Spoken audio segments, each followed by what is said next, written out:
A long, long time ago, there was the Greek city of Locus. This city was ruled by the lawful King Aeson, a descendant of Aeolus, god of the winds. King Aeson had a half-brother, son of Poseidon, Pelias. Pelias was a spiteful brother, envying his brother. He soon hatched a devious plan. Action.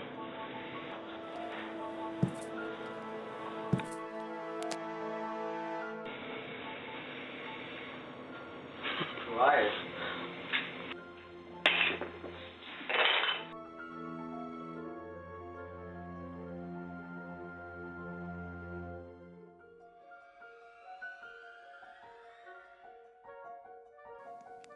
Pelias imprisoned his brother and ascended to the throne.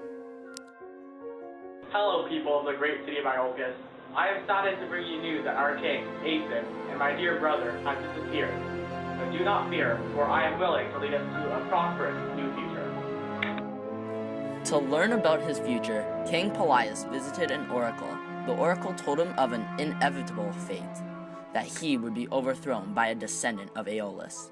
The oracle also warned Pelias to beware a stranger with only one sandal.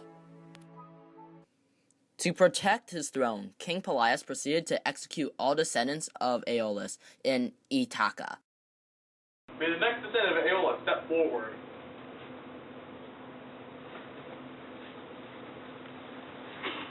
Any last words? I love you.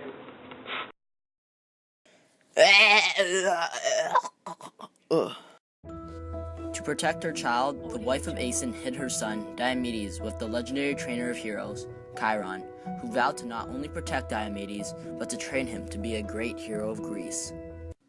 During his training, Chiron renames Diomedes to Jason. When Jason's training was complete, he left Chiron to regain his rightful throne. On the way to Ithaca, he notices an old woman lying on the side of the river, looking wounded. Oh, hello there, old woman. What seems to be the problem? Cannot get my weak legs across the river. Could you please help me, young hero? Of course I can. Here.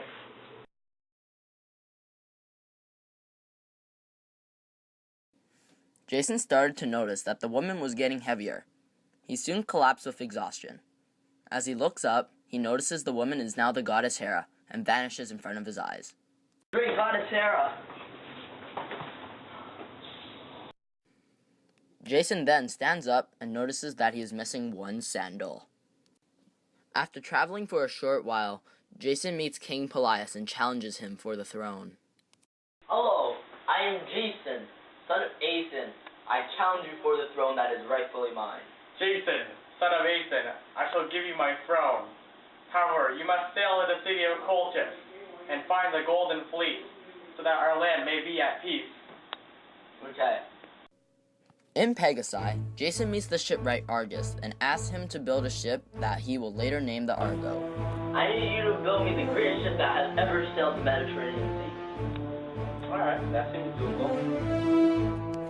Jason then gets a crew for the Argo consisting of some of Greece's greatest heroes, including Heracles, Pylais, Polydeuces, Castor, Callias, Zethys, Acastus, Meleager, and Orpheus with his lyre.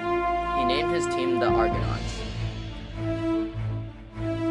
During their voyage, Heracles challenges the other Argonauts to a rowing contest.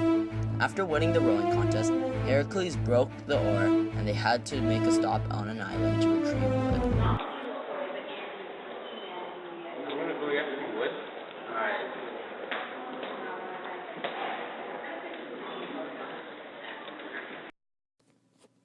On the island, Heracles' squire, Hylas, was pulled into a pond by a spring nymph. Heracles refused to leave the island without his squire, and Jason takes the other Argonauts and continues with his journey. Continuing on their route to Colchis, the Argonauts come in contact with the island of Barbacos and decide to stop for more provisions. The king of Barbacos, King Amycus, soon challenges Polydeuces to a boxing match. I am Amycus, king of Argonauts. I challenge you, Polydeuces, to a boxing match.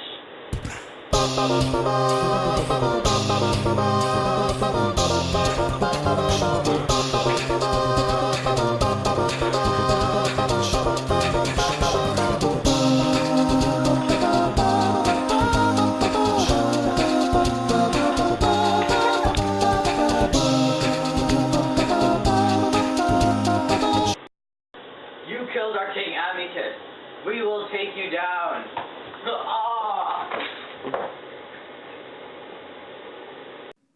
The Argonauts are forced to kill all the followers, and they proceed to pillage the city and take all that they can.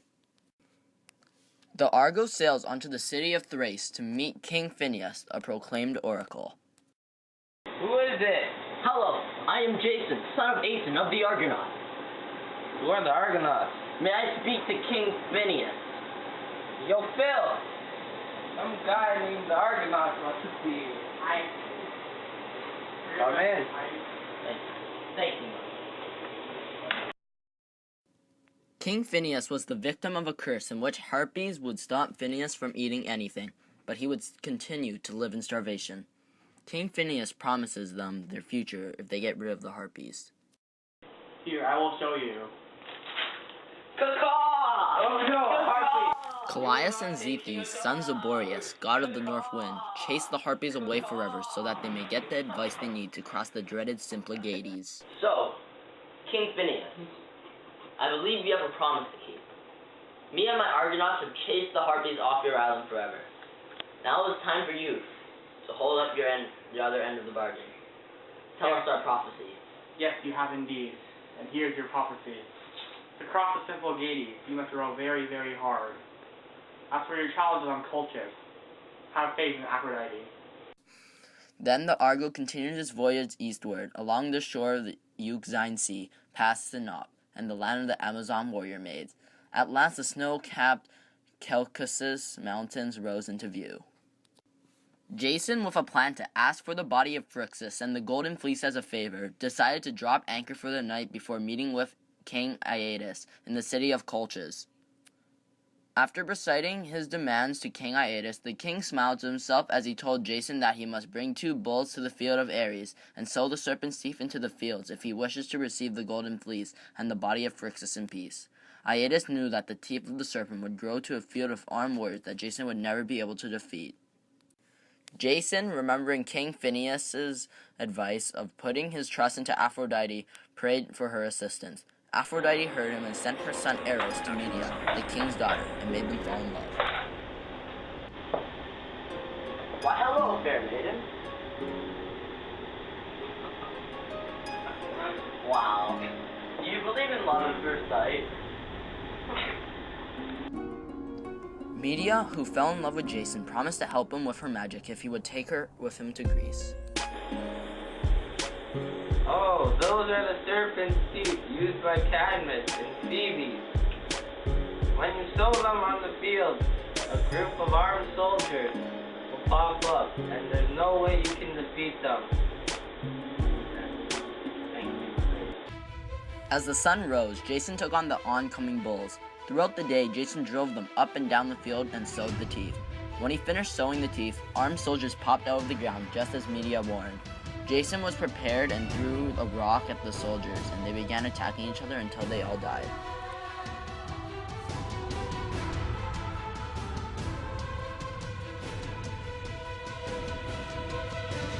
A furious Aeetes fled to the city, plotting Jason's destruction. Medea, who saw the hatred in her father's heart, helped Jason to grab the Golden Fleece. I know where the fleece is! Jason and his band fought their way back to the Argo, but despite making it back, Aeetes' ship chased on.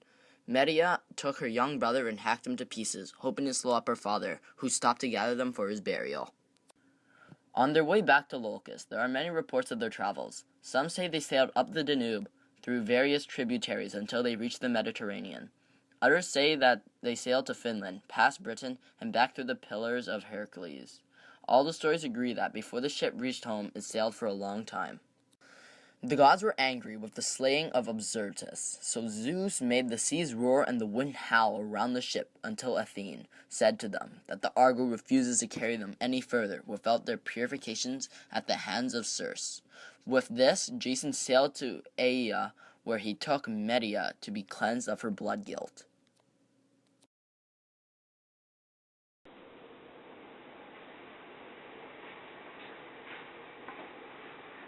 Look. I will now cleanse you.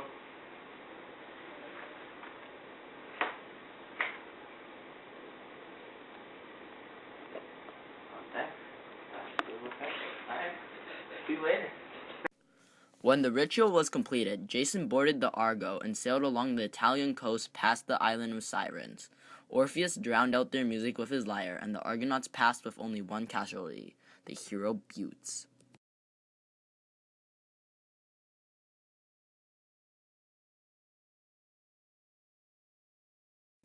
With the help of the sea nymph Thetis, the Argonauts navigated the Strait of Messina, where lived the monster Scylla.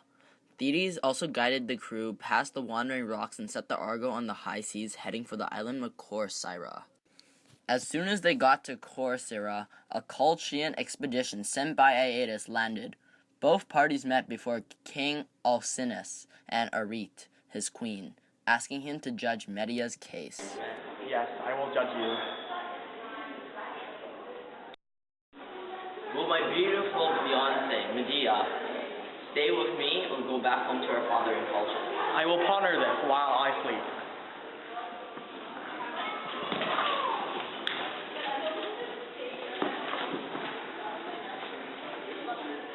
Medea will not stay with you unless you marry tonight.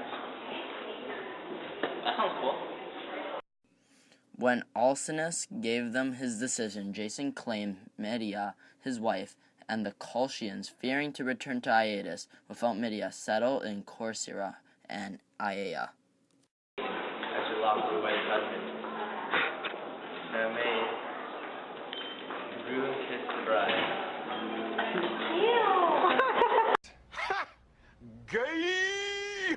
Jason and his wife set sail to Peloponnesus, but ran into a giant storm from the north towards Libya, which pushed their ship back inland. In a dream, the Libyan goddess gave Jason courage to push the ship back to sea. They started home by way of Crete, but Talos, the giant bronze man, started to throw boulders at them. Jason was ready to turn around, but Medea offered her help, and she called out to Talos and told him that the gods wanted to give him a reward of immortality.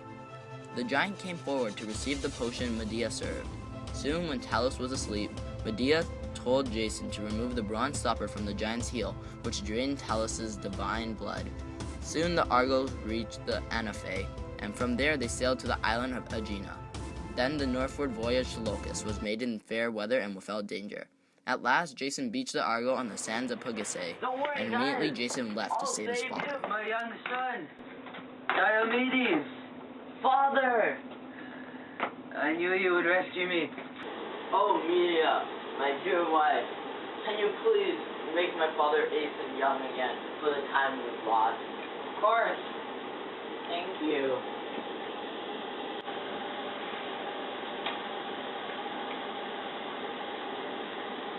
I can make this for you. Thank you. This will make me young? Yes. I feel younger. Thank you. Thank you, my wife. No problem, lad. The following day, Jason and the new Aeson came before Pelias, who was ready to give the kingship to Jason, but Medea had her own plans. She persuaded Pelias' daughters to help her use her trick in order to make Pelias young once again. They cut King Pelias into pieces and placed him into a cauldron. Having heard of Medea's murderous act, Jason gave up the throne to Acastus, son of Pelias, and fled to Locus with Medea and went to Corinthus.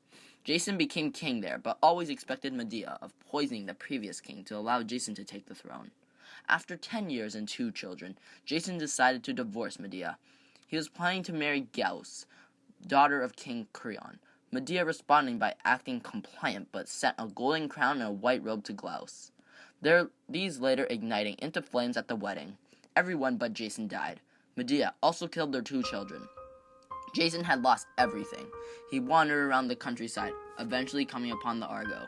In a fit of depression, he prepared to hang himself. However, the beam he was hanging himself on fell onto him and killed him.